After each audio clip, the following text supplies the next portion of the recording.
wabarakatuh.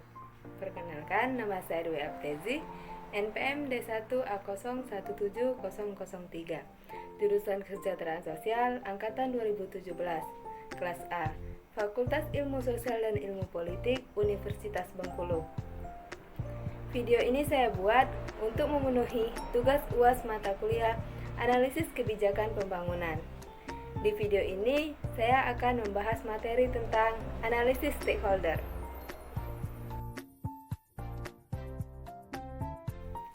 Stakeholder adalah sekelompok orang atau individu yang dapat mempengaruhi dan atau dipengaruhi oleh suatu pencapaian tujuan tertentu.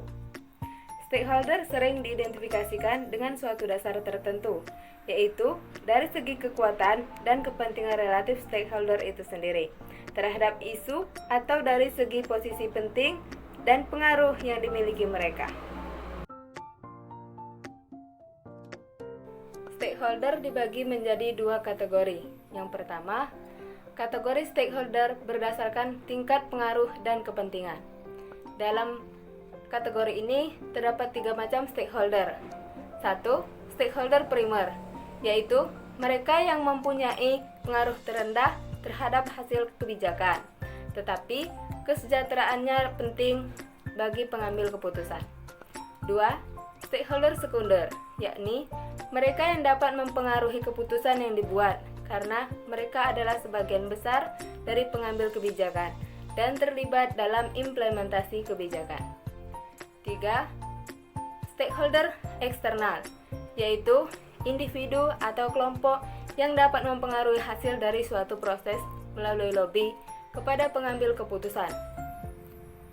Sedangkan kategori stakeholder yang kedua, yaitu stakeholder yang dikategorikan berdasarkan kekuatan, posisi penting, dan pengaruh stakeholder terhadap suatu isu. Dalam kategori ini juga dibedakan menjadi 3 stakeholder. Yang pertama, stakeholder utama merupakan stakeholder yang memiliki kaitan kepentingan secara langsung terhadap suatu kebijakan, program, atau proyek. 2. Stakeholder pendukung atau biasa disebut dengan stakeholder sekunder adalah stakeholder yang tidak memiliki kaitan kepentingan secara langsung terhadap suatu kebijakan, program, dan proyek, tetapi memiliki kepedulian dan keprihatinan, sehingga mereka ini turut bersuara dan berpengaruh terhadap sikap masyarakat dan keputusan legal pemerintah.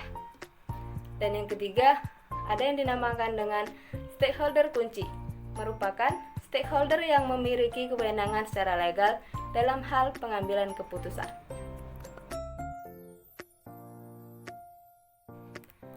Analisis stakeholder diperlukan karena analisis stakeholder menjadi alat penting dalam mengidentifikasi para pelaku pembangunan. Pelaku pembangunan ini meliputi orang atau dan organisasi yang terlibat ataupun terdampak dari suatu perencanaan. Dalam beberapa sisi, analisis stakeholder mulai menjadi populer sebagai dasar analisis kebijakan, terutama yang bersifat partisipatif. Analisis stakeholder ini dapat memberikan informasi yang penting pada saat program dan kegiatan yang nyata sedang direncanakan. Analisis stakeholder membantu para pengambil keputusan untuk mengkaji lingkungan untuk kegiatan yang direncanakan.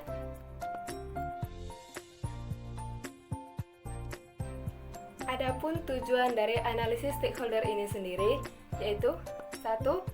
Untuk mengidentifikasi berbagai stakeholder yang relevan dengan pembangunan. 2. Memetakan peran dan kontribusi stakeholder dalam pembangunan. 3. Untuk memaksimalkan peran dan kontribusi setiap stakeholder.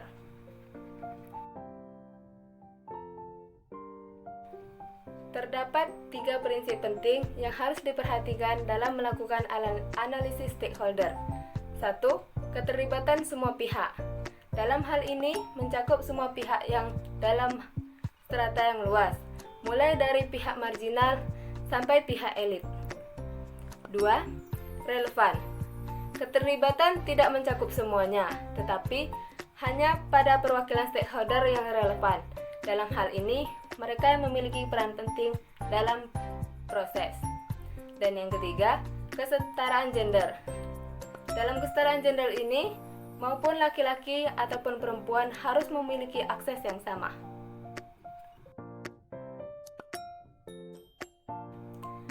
Analisis stakeholder dijalankan dengan beberapa tahapan, meliputi 4 tahapan. Yang pertama, identifikasi stakeholder. Yang kedua, merumuskan hal yang hendak dibahas. Yang ketiga, membuat daftar panjang. Dan yang keempat, pemetaan stakeholder. Adapun beberapa manfaat dari analisis stakeholder. Ada 4. Yang pertama, memberikan gambaran jelas tentang stakeholder yang ada pengalaman dengan proses perencanaan partisipatif. Yang kedua, memberikan kesempatan kepada semua pihak untuk memahami kondisi dan dinamika masyarakat. Yang ketiga, memberikan data yang diperlukan untuk menentukan tujuan, sasaran, dan teknis pelaksanaan perencanaan pembangunan. 4. Menyediakan data dasar bagi kepentingan evaluasi dan monitoring perencanaan partisipatif.